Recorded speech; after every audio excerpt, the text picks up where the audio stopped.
नमस्कार दोस्तों, मैं राजकुमार मौर्य प्रखर इंडिया यूट्यूब मंच पे आपका स्वागत है। उत्तर प्रदेश की राजनीति से बड़ी खबर निकल के आ रही है समाजवादी पार्टी कैंप से। एक और जहां पर ये चर्चा का विषय बना हुआ है, मायावती इंडिया गठबंधन में आएंगी कि नहीं आएंगी।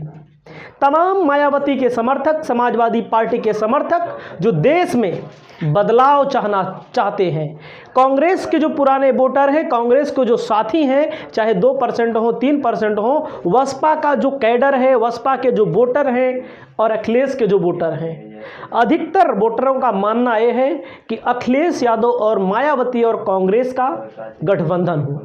वहीं बीजेपी का ये प्रयास है कि इस गठबंधन को ना होने दिया जाए, उत्तर प्रदेश में त्रिकोणीय मुकाबला बनाए रखा जाए, मायावती ओवैसी मिलकर के गठबंधन करें और मुस्लिमों के वोट को और दलितों के वोट को अपनी तरफ खींचें। वहीं पर अखिलेश यादव को लेकर के बड़ी खबरें निकल के आ रही है कि अखिलेश यादव 2 लोकसभा सीट से चुनाव लड़ सकते हैं।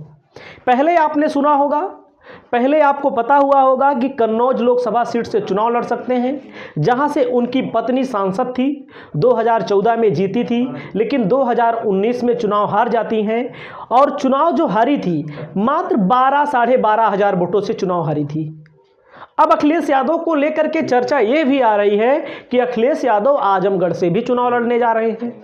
आजमगढ़ से उनके चाचा चुनाव लड़ने के लिए कह रहे थे, लेकिन उनके चाचा शायद मना कर रहे हैं। वो कह रहे हैं हम जसवंत नगर से विधायक हैं, हमें विधायक ही रहने दिया जाए।